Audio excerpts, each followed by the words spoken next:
जनहित शेतकरी संघटनेचा विजय असो, महाराष्ट्र राज्य जनहित शेतकरी संघटनेचा विजय असो.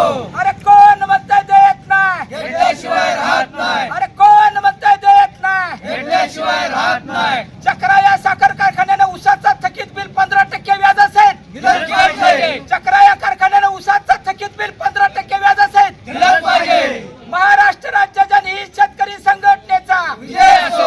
मुख्यमंत्री देवेंद्र फडणवीस साहेबांनी लक्ष, घातलंच पाहिजे, मुख्यमंत्री फडणवीस साहेबांनी लक्ष, घातलंच पाहिजे, सहकार मंत्री बाबासाहेब पाटलांनी लक्ष. घातलंच पाहिजे. अरे कोण म्हणताय देत नाही, घेतल्याशिवाय राहत नाही. शेतकरी एकजुटीचा विजय असो. शेतकरी.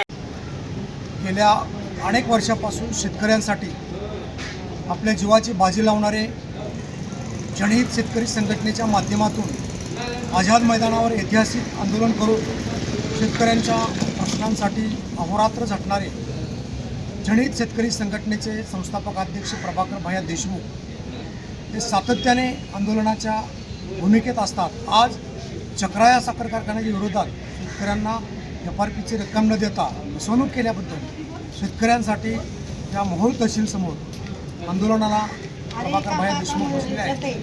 त्यांच्याशी आपण थेट आता संवाद साधणार आहोत. आपण पहिला प्रश्न भैया साहेबांना आहे की आपण सातत्याने आंदोलन करत आहात, हे आंदोलन नेमकं करण्याची आपल्याला गरज का भासली? चालू वर्षी 2025-26ला माझ्या मोहोळ तालुक्यातील मोठे वटवट येथील चक्रा शुगर कारखान्यामध्ये ऊस जाऊन कुणाचा नोव्हेंबरला गेला आहे, कुणाचा डिसेंबरला गेला आहे, फेब्रुवारीपर्यंत ऊस गेले, मार्च महिन्यापर्यंत होता कारखाना चालू.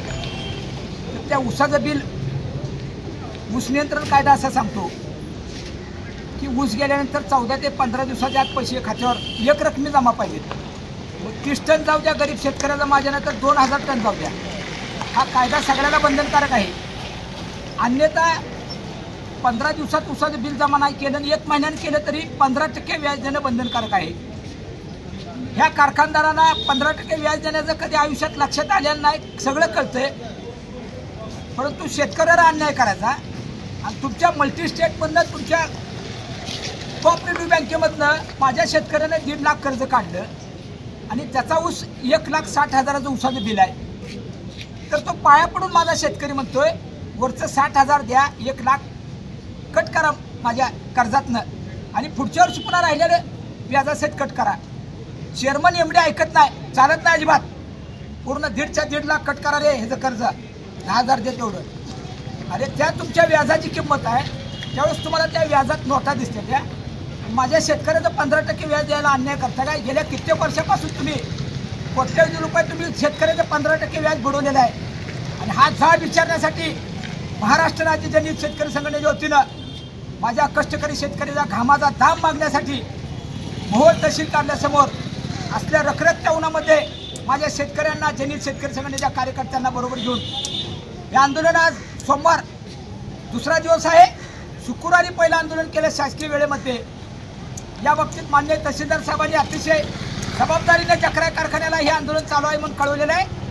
परंतु चक्रा कारखान्याच्या संबंधित सचिन जाधव साहेबांनी साखर आयुक्त कमिशनरला आणि मला दिलेलं पत्र आणि तहसीलदारला दिलेलं पत्र अतिशय बोगस आणि चुकीचं आहे.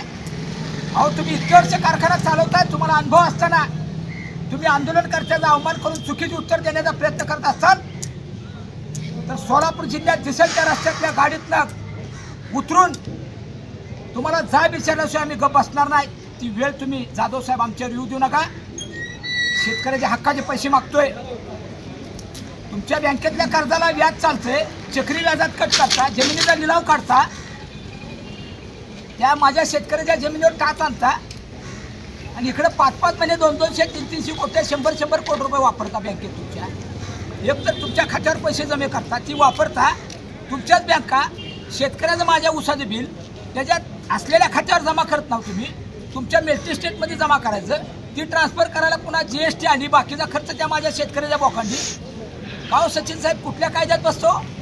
अहो तुम्ही नशीब समजा, इलेक्शनला उभारला जिल्हा परिषदला, माझ्यासारखा रात्रंदिवस रक्ताचं पाणी करणारा, घरादाराचा विचार न करता सतत अनेक प्रश्नावर काम करणारा कार्यकर्ता, अन्न खाल्लं नाही पण जनतेला, शेतकऱ्याला, दीनदलिताला न्याय दिला.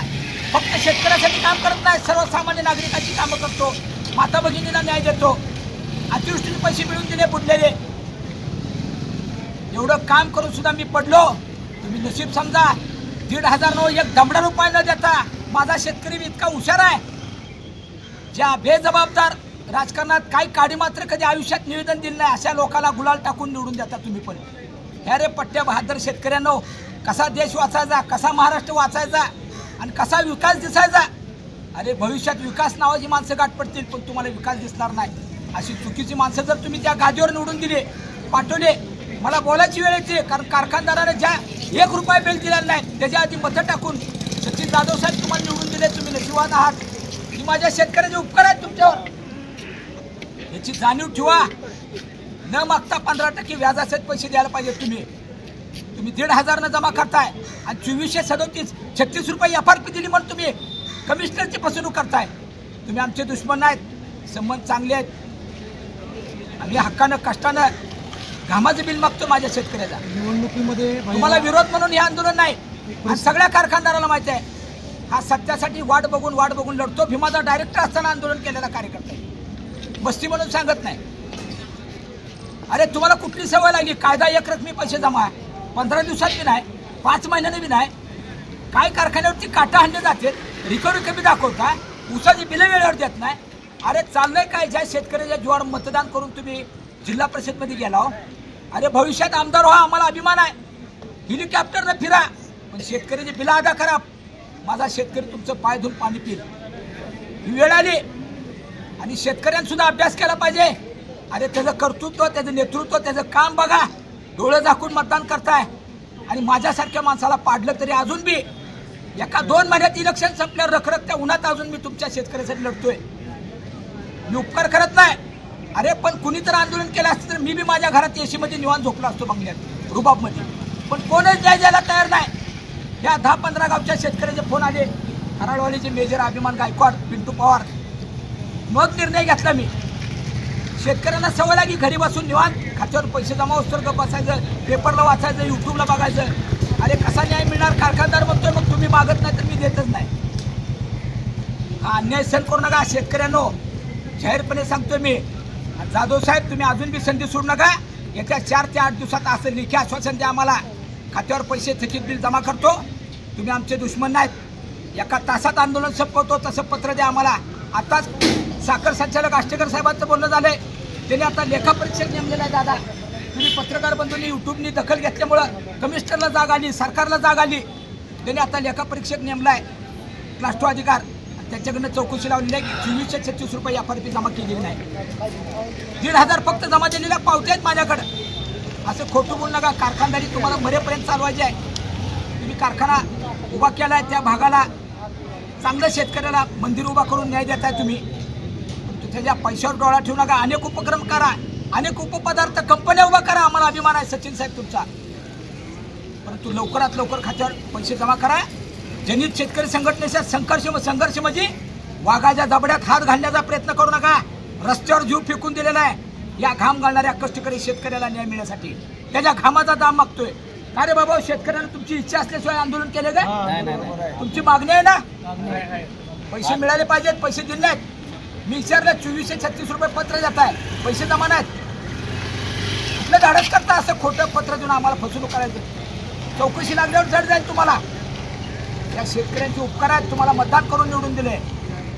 त्याची परतफेड करा. त्याच्या कष्टाचे पैसे द्या. आम्ही काय बक्षीस द्या म्हणत नाही त्याला किंवा फुकट पैसे द्या म्हणत नाही. आणि ती माझ्या शेतकऱ्याच्या इथून पुढं खात्यावर पैसे जमा करायचे, मल्टीस्टेटला वापरायचे, चक्रीवाजासहित कट करायचे. हा आणि त्याचं व्याज द्यायला नको वाटतंय ना. त्याची जाणीव ठेवा. येत्या 4 ते 8 दिवसात पैसे थकीत बिल उसाचं जमा करायचं. अन्यथा 4 दिवसानंतर उग्र स्वरूपाचं आंदोलन छेडू. कमिशनरनी मनावर घेतलेलं आहे. ही ताकद आहे एका जबाबदार भैया देशमुख, एका सामाजिक कार्यकर्त्याची. कारखानदारी हो, मी नेता म्हणून वावरत नाही.